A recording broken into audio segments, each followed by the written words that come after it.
Bab 50, saya tidak peduli jika mereka tidak membayar uangnya.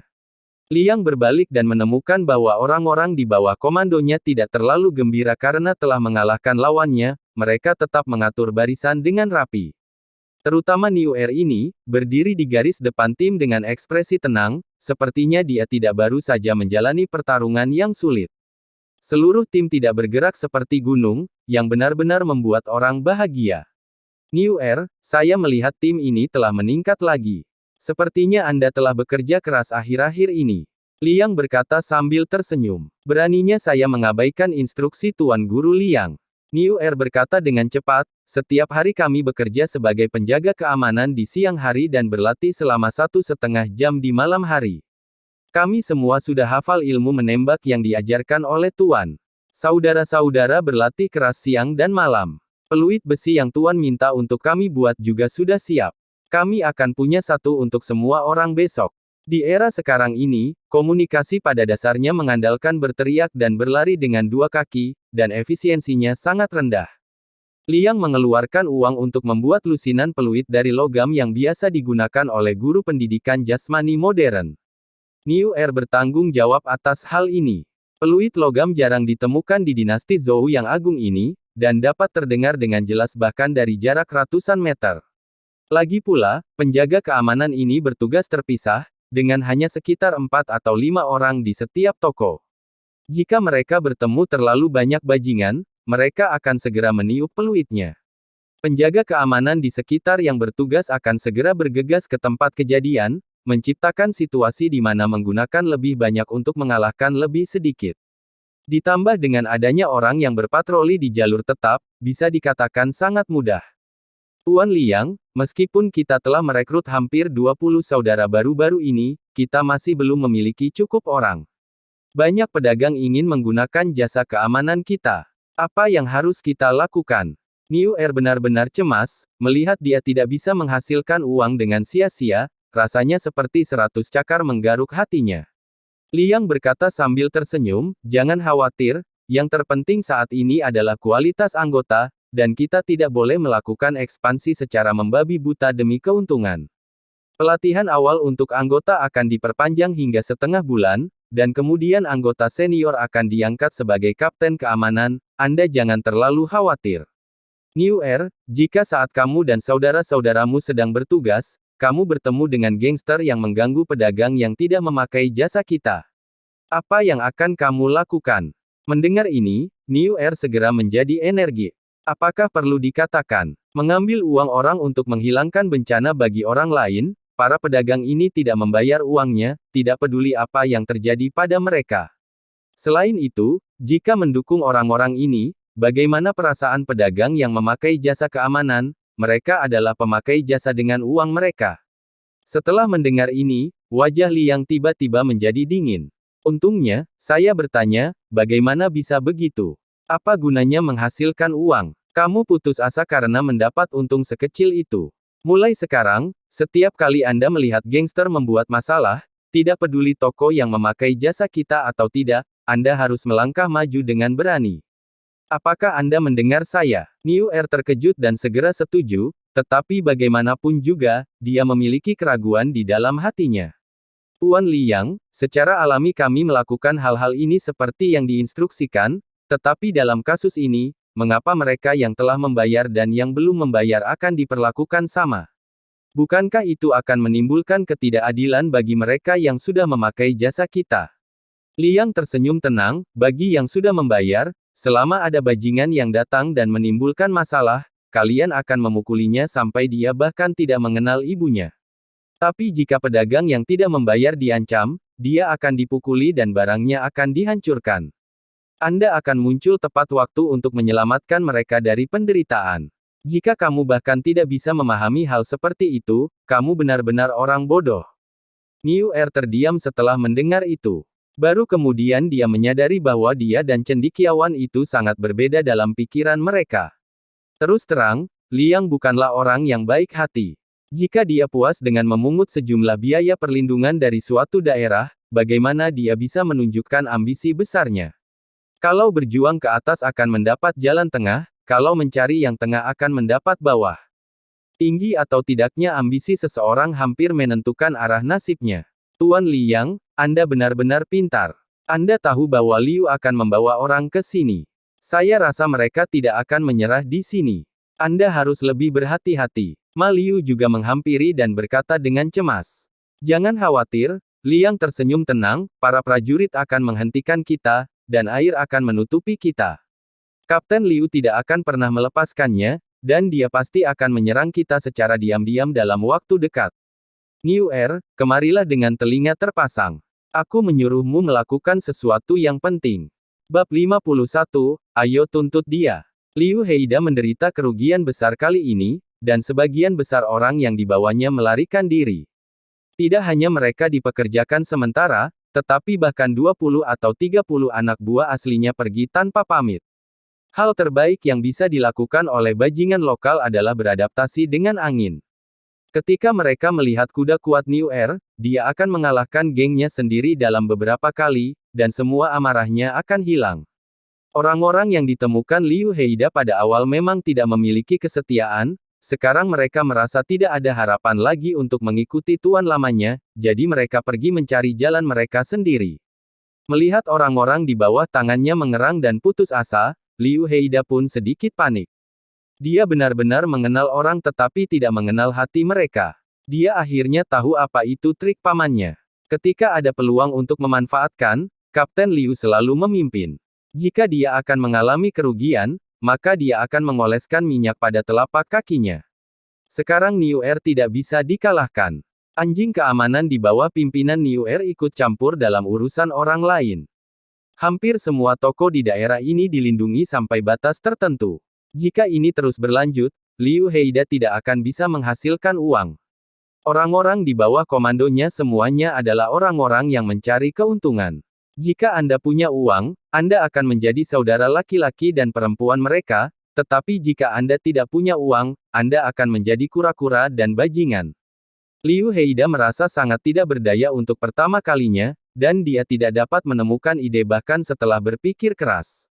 Saat ini, Xiao Sanzi telah melihat keuntungannya, mendatanginya, dan berkata secara misterius, Tuan Liu, saya punya ide, saya jamin Anda bisa kembali bangkit.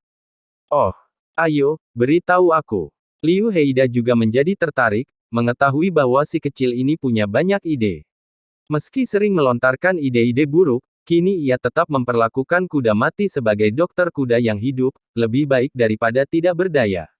Xiao Sanzi merendahkan suaranya dan berkata, kelompok Niu Er harusnya memiliki bimbingan dari seorang ahli, mengapa mereka terlihat seperti kam militer bagiku? Adik saya bekerja sebagai tentara di pemerintahan kabupaten. Saat pelatih sedang berlatih, saya juga melihat dari kejauhan, mereka maju dan mundur bersama, mereka juga menggunakan tombak dan menggunakan tongkat. Dinasti Zhou Agung kita tidak mengizinkan pelatihan tentara swasta. Bahkan orang terkaya pun tidak boleh memiliki lebih dari 30 pelayan laki-laki di bawah komandonya, jika tidak, dia akan dihukum karena pengkhianatan. Meskipun Sanzi kecil ini juga bajingan, kerabatnya berasal dari tentara. Liu Heida akhirnya mengerti bahwa orang-orang seperti Niu Er berkumpul di satu tempat. Jika mereka hanya meminta uang keamanan, tidak apa-apa melakukan pekerjaan sebagai bajingan. Tetapi jika terorganisir dan bergaya kam militer, itu akan menjadi tabu besar di istana kekaisaran. Jika masalah ini bisa diselesaikan, dia tidak perlu khawatir dengan Niu Er, yang memimpin, mereka akan dijatuhi hukuman mati, dan lawan-lawannya dengan sendirinya akan menghilang. Xiao Sanzi, kamu jeli melihatnya, kamu benar-benar punya ide jahat. Liu Heida berseri-seri dengan gembira. Tapi ini kedengarannya mudah untuk dikatakan, tapi apa yang harus saya lakukan secara spesifik? Saya memiliki reputasi buruk di lapangan. Haruskah saya melaporkannya ke pemerintah daerah? Jika saya tidak melakukannya, saya akan mendapat masalah. Perkataan Liu Heida bukannya tidak berdasar. Misalnya, para bajingan di lapangan yang agak terkenal pada dasarnya nama mereka telah terdaftar di pemerintah daerah. Terutama para pemimpin nakal seperti Niu Er dan Liu Heida, bahkan bos daerah pun pernah mendengar tentang mereka. Bayangkan tiba-tiba seorang pemimpin gangster datang ke pemerintah untuk melaporkan bahwa sekelompok bajingan lain sedang berlatih sebagai tentara swasta. Jika Anda bertemu dengan pria yang mengetahui segalanya, dia akan tahu bahwa ini adalah pertarungan antara gangster lokal dan bajingan, mencoba membunuh seseorang dengan pisau pinjaman dan menggunakan pemerintah sebagai senjata. Belum lagi jika Anda tidak bisa menuntut pihak lain, Anda bahkan mungkin akan dituduh melakukan kejahatan dan dikirim ke tentara dalam hitungan menit. Liu Heida bukanlah orang bodoh, jadi dia menanyakan pertanyaan ini kepada Xiao Sanzi. Xiao Sanzi dengan sangat bijaksana menjawab dengan lancar. Tuan Liu, tentu saja Anda tidak berani melapor dalam masalah ini. Anda harus mencari bangsawan setempat untuk melapor. Saya mendengar bahwa paman Anda Kapten Liu dan Tuan Zhang memiliki hubungan yang dekat. Jika Tuan Liu mengemukakan masalah ini terlebih dahulu, dan kemudian Tuan Zhang mengajukan sebagai bukti, apakah hakim daerah masih tidak mendengarkan? Kamu benar-benar brilian. Liu Heida menepuk pahanya dengan semangat. Oke, ayo kita lakukan ini. Aku akan pergi ke rumah pamanku malam ini, dan aku harus menyelesaikannya dengan kepala di lantai. Liu Heida benar-benar melakukan apa yang dia katakan, menyiapkan hadiah besar, dan datang ke kediaman Kapten Liu malam itu, tetapi dia bahkan tidak diizinkan masuk. Oh, keponakan tertuaku, pamanmu sakit tadi malam. Entah kenapa, dia bahkan tidak bisa bangun dari tempat tidur. Konon dia masuk angin saat pergi ke hutan pinus hitam. Jika kamu tidak bersikeras untuk memanggil pamanmu dan orang-orangnya, dia tidak akan berakhir seperti ini. Dia mungkin tidak akan menemuimu dalam beberapa hari ke depan. Orang yang berdiri di depan pintu dan menolak Liu Heida untuk masuk adalah istri Kapten Liu. Dia memegang pistol dan tongkat di kata-katanya, dan ada dua makna kata di mana-mana, saya ingin uang. Faktanya, Kapten Liu sangat ketakutan ketika dia kembali ke rumah kemarin. Dia awalnya berpikir bahwa dia akan segera berhasil jika dia membawa orang-orang ke sana, tetapi dia tidak tahu bahwa sebenarnya tidak demikian. Niu Er dan orang-orang ini terlalu tangguh. Mereka mengalahkan begitu banyak orang seperti keponakannya, tetapi tidak satu pun dari mereka yang terluka. Apalagi Ma Liu yang dulunya berada di bawah komandonya justru berani menghunus pisau dan langsung mengancamnya. Terlihat kedua kelompok ini sudah lama terlibat. Di masa lalu, di seluruh wilayah, Kapten Liu selalu menepati janjinya. Dia menghasilkan uang melalui tanggung jawabnya sendiri, dan dia benar-benar menghasilkan banyak uang dalam beberapa tahun terakhir. Namun begitu dia berbalik, ayam tua itu berubah menjadi bebek. Tidak hanya para saudagar dan orang kaya kehilangan uangnya, tapi ada juga saingan seperti Ma Liu di pemerintahan. Kalau terus seperti ini, dia takut dalam beberapa tahun, dia akan digantikan oleh orang lain, jadi apa yang dia lakukan? Karena itu, ia merasa sangat kesal terhadap keponakannya yang tidak kompeten. Dia merasa Liu Heida tidak mempekerjakan orang dengan baik, jadi dia sengaja ditolak. Omong-omong, Liu Heida adalah seorang gangster. Dia memiliki akal sehat dasar dalam mengamati kata-kata dan emosi, dan dia sangat mengenal pamannya. Melihat pintu akan ditutup, Liu Heida memasukkan hadiah itu ke pintu dengan kedua tangannya. Bibi, lihat apa yang kubawakan untukmu. Bab 52, apakah kamu berani merusak perbuatan baikku? Istri Kapten Liu benar-benar tidak memperhatikan awalnya, tetapi sekarang wajahnya hampir tertampar ketika melihat hadiah itu, jadi dia meliriknya. Pandangan sekilas saja sudah membuat wanita ini tersenyum. Hei, keponakanku yang baik, aku harus mengatakan bahwa kamu mencintai bibimu.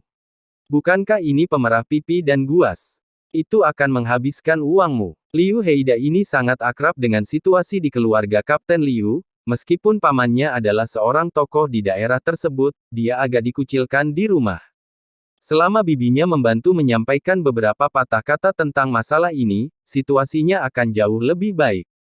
Jadi setidaknya setengah dari hadiah ini terdiri dari bubuk dan pensil alis untuk bibinya, serta sedikit minyak untuk mencegah pecah-pecah di musim dingin. Meskipun benda-benda ini tidak mencolok, bahkan dari sudut pandang modern, benda-benda ini bahkan tidak ada di meja, tetapi sudah menjadi kosmetik kelas atas di dinasti Zhou. Benar saja, hal-hal ini menjadi batu loncatan, pintu terbuka, wajahnya menjadi panas, dan Kapten Liu mengangguk dengan murung di ruang tamu untuk menyambut para tamu. Heida, apa yang kamu lakukan? Kapten Liu berkata dengan getir, 200 orang dipukuli sampai habis oleh puluhan orang. Mereka tidak berguna. Bagaimana kamu berjanji padaku saat itu? Kamu mengatakan bahwa jika kamu memiliki pasukan yang kuat dan senjata yang kuat, kamu pasti akan memenangkan pertempuran dan segera sukses. Tapi apa yang terjadi? Kamu hampir membuatku terlibat. Jika di masa normal Liu Heida sebagai junior hanya akan mendengarkan dengan patuh ketika Kapten Liu menegurnya seperti ini, namun hari ini sangat berbeda. Dia melihat Liu Heida bersikap tenang, seolah-olah bukan dia yang dimarahi, tapi ini membuat Kapten Liu sangat marah. Nah, kamu orang kulit hitam, kamu merasa sayapmu menjadi kaku setelah kamu memperoleh sedikit keterampilan, kan? Tanpa aku, kamu bukan apa-apa di kota kabupaten. Aku juga memberitahumu bahwa tidak akan ada hari baik di masa depan. Kamu dikalahkan oleh New Air sampai tidak tahu malu, dan aku memiliki musuh seperti Ma Liu. Akan sulit bagiku untuk mendapatkan kekayaan lagi. Belum tentu begitu. Liu Heida menjawab terlihat sangat tenang. Faktanya, Xiao Sanzi telah menguraikan ide ini beberapa kali, dan Liu Heida telah menghafalnya sepanjang malam kemarin, dan akhirnya dia memahaminya. Hari ini dia datang ke rumah pamannya untuk pamer dan menunjukkan bahwa dia bukanlah seorang pecundang melainkan orang yang banyak akal. Kapten Liu juga orang yang licik dan jahat. Melihat keponakannya bertingkah seperti ini hari ini, dia mungkin ingin mengatakan sesuatu. Jadi dia tidak menyerang, tapi mendengarkan dengan sabar. Jika keponakannya mengatakan yang sebenarnya dengan jelas, maka itu akan baik-baik saja. Jika dia tidak mengerti dan berpura-pura mengerti, berikan dia tamparan keras saat itu juga. Paman, tolong dengarkan aku dan aku ceritakan perlahan. Liu Heida memasang ekspresi tegas, dan kecepatan bicaranya juga meningkat pesat. Aku memang dipukuli habis-habisan oleh New Air kemarin, tapi itu bukan hal yang buruk. Mungkin itu hal yang sangat bagus. Oh, bagaimana kamu mengatakan ini? Kapten Liu juga menjadi tertarik. Paman, dulu kelompok New Air kebanyakan pemberani dan galak, tapi itu saja. Kapan mereka tahu cara berbaris dan bertarung memakai formasi? Lihat cara orang-orang ini bertempur kemarin, sama sekali tidak terlihat seperti perkelahian jalanan. Menurut seorang pria bernama Xiao Sanzi yang bekerja untuk saya, ini semua adalah formasi di kamp militer. New Air sekarang tergabung dengan sekelompok besar orang, mengaku sebagai penjaga keamanan. Jumlah orang setidaknya 7 atau 80. Ini jelas merupakan pelatihan sebagai prajurit swasta. Ini adalah kata-kata yang menyadarkan si pemimpi. Kapten Liu telah bekerja di sektor publik sepanjang hidupnya, dan dia sangat akrab dengan hukum dinasti Zhou. Saat dia mendengar gagasan ini, jantungnya berdebar kencang. Jangan bilang kalau keponakannya benar-benar berubah pikiran, itu pasti ide yang serius.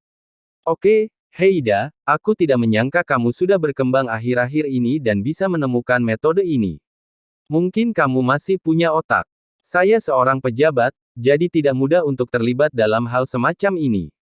Saat saya mencari seseorang dengan reputasi lokal, saya akan memberi tahu hakim daerah bahwa New Air dan gengnya menindas pasar dan melatih tentara swasta. Selama ada dua orang ini, New Air pasti akan diasingkan ribuan mil jauhnya. Saya akan memikirkan cara lain untuk mengatakan bahwa Ma Liu berkolusi dengannya dan membunuh mereka berdua dalam satu sendok. Paman dan keponakan itu bersekongkol lama di dalam rumah, dan akhirnya muncul rencana jahat. Malam itu, Kapten Liu berlari menemui Zhang dan memberitahunya tentang masalah tersebut, dan mereka pun cocok. Belakangan ini, bisnis Zhang sedang memburuk. Di masa lalu, bisnis orang kaya dilindungi oleh Liu Heida, jadi tentu saja dia tidak perlu membayar uang keamanan, tetapi pemilik bisnis di sekitarnya dieksploitasi. Akibatnya, biaya operasional akan berbeda, dan tidak ada cara untuk bersaing secara adil dengan pemilik toko Zhang. Namun saat ini berbeda dengan masa lalu, begitu perusahaan keamanan Li yang didirikan, biaya operasional setiap rumah tangga akan turun secara signifikan. Setelah Anda memiliki modal ini, Anda secara alami dapat membuat konsesi keuntungan yang besar, dan sedikit keuntungan biaya yang dimiliki Zhang hilang. Selain itu, orang kaya Zhang ternyata hanyalah seorang bandit di pegunungan, dan dia tidak terlalu pandai menjalankan bisnis, jadi dia tentu saja tertinggal. Mendengar rencana Tuan Liu, wajah Tuan Zhang berseri-seri karena kegembiraan dan dia mulai mengambil tindakan. Jangan khawatir, bajingan itu menghancurkan bisnisku dan membantu sarjana masam itu menghancurkan perbuatan baikku. Aku sudah lama mencari kesempatan untuk membunuh bajingan ini. Menurutku rencana ini sempurna. Besok, aku akan pergi ke pemerintah daerah dan melaporkannya, mengatakan bahwa New Air ingin memberontak dan telah mengumpulkan ratusan orang untuk berlatih setiap hari. Jika saatnya tiba, Anda dapat memainkan drum di aula dan kita berdua bernyanyi dengan harmonis. Apa yang bisa diketahui hakim daerah? Bagaimana kita bisa berbicara dan mendengarkan? Kapten Liu juga tertawa terbahak-bahak dan berkata, saya tahu Tuan Zhang adalah orang yang bijaksana. Kita bisa mengalahkan New Air tanpa menggunakan pedang atau senjata. Ma Liu dan New Air sangat dekat. Semua orang di daerah ini mengetahui hal ini. Saya akan mengatakan bahwa mereka adalah kaki tangan dan membunuh mereka. Pada saat itu, seluruh wilayah akan mengalami angin dan hujan, dan sekarang tidak lebih dari orang bodoh, mengaku tidak dapat rusak ketika tidak terjadi apa-apa. Itu hanya lelucon. Hal ini memang terjadi pada pejabat daerah yang disebutkan Kapten Liu. Dia adalah orang yang baik dan bukan pejabat yang korup, namun kemampuannya cukup dipertanyakan. Orang ini umumnya dikenal sebagai orang yang kepalanya penuh air, dia hanya membuangnya ke arah manapun dia bergerak, dan dia terutama suka mendengarkan dan mempercayai sesuatu. Jika Anda pejabat yang korup, Anda tetap perlu mengeluarkan uang untuk memberi hadiah, namun akan lebih repot jika bertemu dengan pejabat yang jujur dan bingung. Kedua orang tersebut berbincang dan mengadakan jamuan makan, dan diskusi selesai hingga larut malam. Keesokan paginya, orang kaya Zhang menyewa seorang pengacara untuk membantu menulis pengaduan terhadap New Air karena memberontak, dan tiba di kantor pemerintah daerah pagi-pagi sekali. Hakim daerah masih tidur di dalam, dan dia mendengar gemuruh genderang di luar. Zhang sendiri yang memainkan drum, dengan ekspresi berapi-api di wajahnya. Hari ini, New Air akan dikirim ke tentara dan Ma Liu akan diberhentikan dari jabatannya dan diselidiki. Bersambung.